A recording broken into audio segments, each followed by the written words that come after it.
Okay, how are you? I'm fine. Welcome to our studio. Can you tell us your name, please? Yeah, my name is Tafadzwa Chifire. Okay. Nice to meet you, Tafadzwa Chifire. You are welcome to our studio. Oh, Tafadzwa, can you tell us your career? Yeah, my career, yeah, it's like my hobby. I do music. Oh, so lovely. You do music? Yes. So when did you started the music industry? Music nakatanga 2017 when I was in Form 5. Oh, wonderful. 2017? Yeah. It's so great. So, when you started your music, I just want you to tell us about your music background. Okay, yeah. My father is a musician. Yes. Called Dj Chifire. Vakatanga kuimba 1970. Wow. Vakatanga vachiimba nana John Chibadura, Wow. vana James Chimombe, then vakasangana na Paul Matavire na Usia Chipanga, but vane band ravo. Wonderful. But mungozo because of exposure, havana kukwanisa kuzoenda mberi nemusic. Okay. Nekuda kwekuti kudhara kwaiva nestudio 1. Yeah. Yairekodesa mumastudio anga ari mashoma, saka vana vakwanisa kuzorekoda. So pandaikura vairidza magitari avo vari pamba, so vakabva vandidzidzisa bass guitar. Wonderful. So inini ndava Form 5 ndakatanga kuimba dhanzo. Wow. Ndichiinspire nana Soldier Love, vana Bloti, vanonani, ndichipinda mustudio. Then after that, ndopandakazonzi namudhara, mukomana anotoimba uyu. Ndakakudzidzisa gitara kwanogona kuimba. Saka ngatidai so. Nenyaya yekuti ndaiva kuchikoro because ndakandipedza Form 6 yangu chienda kuuniversity, so nenyaya yemabooks handakukwanisa zvibalanza. Pandangoti ndichingonopedza 2022. Kunopera kwa2022 ndakabva tarekodha album nababa vangu Dj Chifire. Takarekodha album rinonzi Kweshera Nditore, Kweshera Music. Okay, well, wonderful. So this simply means that the music or the art of music is something that is built in, something that is within your blood. Exactly. Oh, wonderful. Yeah. So can you tell us the type of music? Okay. Called Kweshera Music. Kweshera music. Is Sungura. Okay. Sungura. It's the mixture of Sungura, Rumba, Reggae. It's a new art. Okay, new art. So meaning to say Kweshera music is something that encompasses the rumba, sungura, and some of the music types you have mentioned. Exactly, just like Dendera.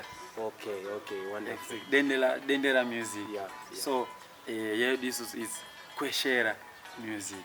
Yakatangiwa na Dj Chifire vanova vari baba vangu. Okay, wonderful. So is there anyone who is into that type of music, or you are the founders of Kweshera music, or there are some of the musicians who are involved in Kweshera music? Kweshera music, the founder is Dj Chifire. Oh, wonderful. Music yekuti mukateerera nana Masha munhu mumwe, vanana John Chibadura, vanana vakaimba kudhara vese vaiva. Because ndo time yavakatanga. Nana Simon Chimbetu. Ndo time iyo yavakaita se yavakatanga. Asi kuti iyi haisi version yakafanana na Baba Lake Macheso. Yekuti wakateerera Makingwazi watonzwa Macheso. Wakateerera Simon Mutambi watonzwa Macheso. Ayo. Iyi new art yekuti wangofunga zvinhu zvinonakidza. Pokutotanga. Hapana pekuti vari kukopera pakati. Yes. Okay, so wonderful. So this means you are the initiators of Kweshera music. Wonderful. So can you tell us the number of hits or album released so far? So far, inini sezvandambotaura pandai ndiri Form 5 tairekodha dhanzo. Munongozivawo dhanzo, vanhu vanonga vachingoti vamwe vanoimba dhanzo vanonga vachishandisa madrugs, saka zvopesa zvamonzi dhanzo, asi inonetsa kugamuchira. So ndichimba dhanzo daro, tete vangu vakati ndakangodzidzisa gitari. Apa ndiri kudai so tadii kutiite music. ndopatakaita album. Saka takabudisa album ngopera ka 2022 muna December. Yes. Asi hatina kukwanisa kuzoriendesa muvanhu ipapo nekuda kwemamwe madifficulties nechichi. Saka album iri ndo rinonzi Nditore, rinenge rine masong 8. Pamasong aya ari 8 pane yekutanga inonzi Diaspora, track number 2 Nditore, maifadzai zvichingodaro. Pana maifadzai because music yedu zvatoda kuita because toda kuticha, toda kudzidzisa vanhu zvakanaka. Saka vamwe vaina age yavo vakura zvokuti havakwanise kuenda kuchikoro. Saka vanokwanisa kudzidziswa vari kumba kwavo nemusic. Mukatarisa maifadzai zvayaitaura yaiti inini ndafirwa nemukadzi baba Fadzai. Ndandaroora mumwe mukadzi uya auya achida vana vangu vandandagara ndinawo kunge vake. Saka iri kuencourage, iri kuudza vanhu vari mudzimba kuti tomboti ndafirwa iwe wafirwa tasangana, ngatingodananei. Hold other things constant, ceteris paribus. Ngatingodananei tosiya zvimwe. Ndopataiti maifadzai muri kuda vana vangu kunge ndimi makavazvara. Saka tichi encourage, tingotaura ngoti no domestic violence, hatisi kuda hondo. Mukatarisa chikwambo inyaya dzekuromba. Pane song inonzi Chikwambo yekuti tiri kuti izvezvizvi tine vamwe mafake prophets varisingatotaura nemazita nevamwe vanhu vari kuromba. Vanhu ivavo varomba vari kuzopedza hama. Saka ndopatiri kuti iwewe ona chikwambo chako chapedza hama, hama dzikapera chichadya iwe bhozi, ndiwe une ropa rachiri kuda rakafanana nehama dzachiri kudya. Saka taingotiwo hatidi uroyi, hatidi kudi kuromba. Tine imwe song inotaura nezvema-early marriage inonzi Mwana. Song iyoyo ndakaona kuti because ndakakurira kumasvingo, tichibva kumasvingo tichiuya kuHarare, tisu vana mwana Harare because kuna baba Harare. Ndakaona kuti vana variko vari kuroorwa, vamwe vane ma10 years, vamwe vane ma12 years, vamwe vari so takaimba song iyoyo kuti at least tikadzidzisa vabereki nevana vanokwanisa kunzwa. Bosi taiti ayo bosi vamwe vana vari kuroorwa nekusaziva, vanenge vasina kuudzwa zvakashatira kukasisa kuroorwa. Vamwe vachona vari kuroorwa because of poverty, maparents avo haana mari, saka vanobva vaendesa mwana kuti vawane mari. Saka taida kuzama kutaura zvese neizvezvizvi. Kune nyaya yeguka makafela mutoriro Brongo. Ndopataida kuzama because mukanditarisa panapo nditori ne40 years handiti asi ndichita kunge mwana mudiki. Why because handisi kutora madrugs. Mukatarisa vanana pane vamwe vaimba singatori madrugs anenge achiita kunge vana vadiki. Handiti uya unoimba Zora handiti asi ukatarisa vamwe vana vane ma16 years aita kunge muhombe kwandiri because ari kutora madrugs. Saka patifanira kubatirana neivavo vari kudzivisa madrugs vanova ivo maminista machichi ari kuti ngatisatora madrugs. Saka ipapo manje ndopatiri kuti isuwo semaartist tiri kuuyawo neside because maartist ndo ane influence munomu munyika in the world yese. Artist ndiye ane influence. Saka isi tiri kuti toinfluenza vana tichivaudza vaite zvakanaka, vasiye guka makafela, vasiye madrugs because vanhu vari kufa nemadrugs. Vanhu vari kufa. Then vamwe muri kuona vari kubva kwavari kubva uko voya vosutura madrugs avo mbari. Tonzi vanhu vokumbari vasuta madrugs. Saka tinongoti pasi rese muZimbabwe mese ngatisiye madrugs. Saka ndo message yatiri kuisa kuvanhu iyo. Nokuti takadzidza nevamwe vatakadzidza navo kuprimary kubva grade 1 to 7. Right now vakuita kunge vane 80 years. Vamwe vaina vakafa nemadrugs. Wafa nemadrugs chasara kuenda kupambi dzadzi wondobva nezvirwere watofa.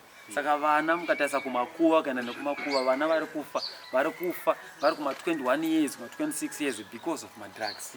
Very true. Oh, beautiful, wonderful. What a nice type of music.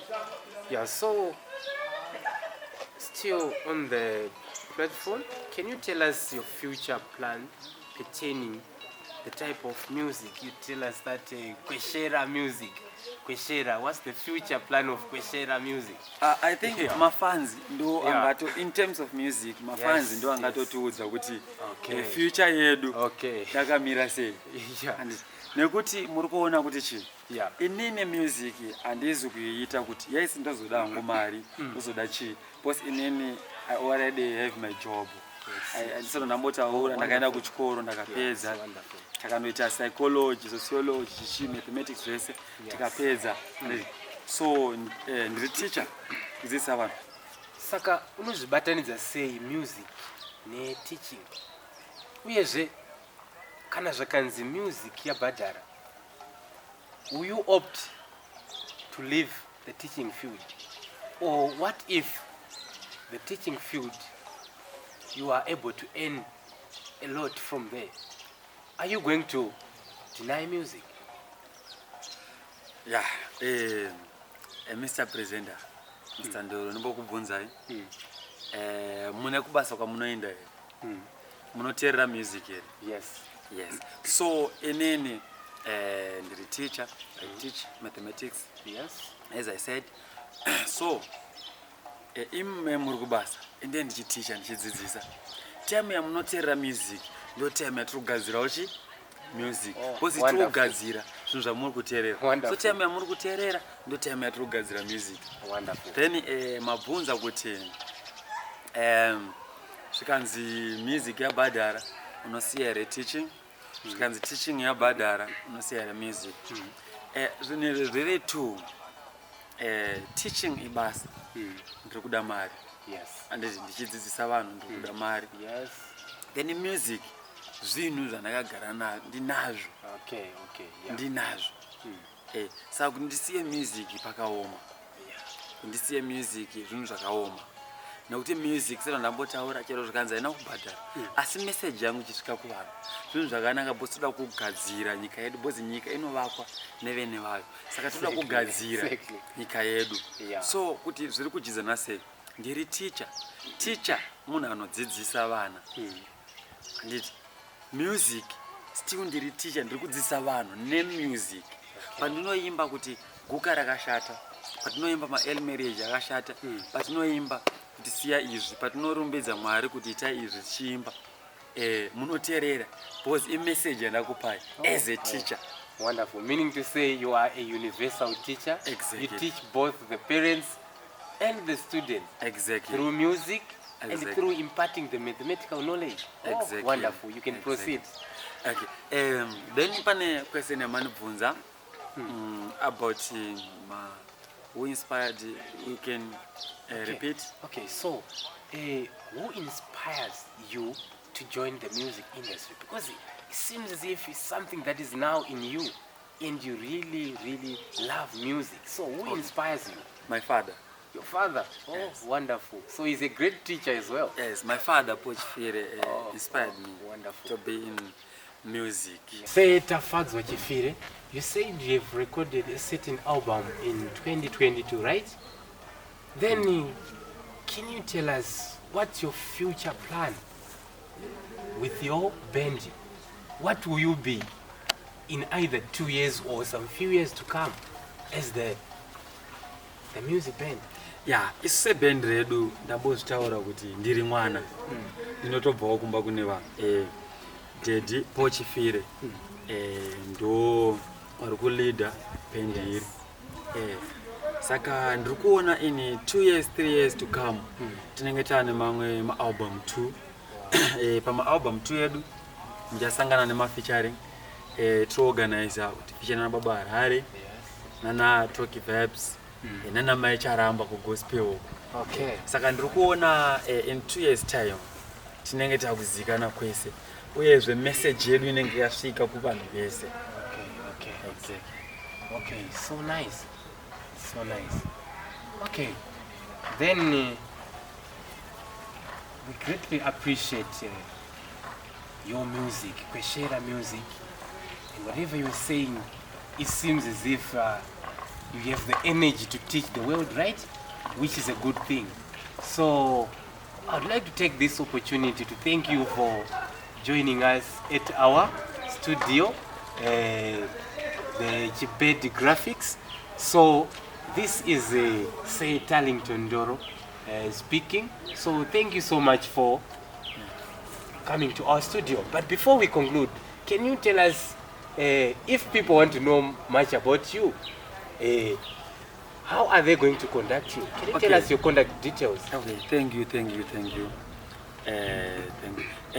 Music yedu kana wachida kuiwana vanongenda pa Facebook, vonyora Tafadzwa Chifire, vakaenda pa TikTok Tafadzwa Chifire, pa Instagram Tafadzwa Chifire, pa YouTube Tafadzwa Chifire. Then phone number, it's 077 930 7252. Can you repeat the number?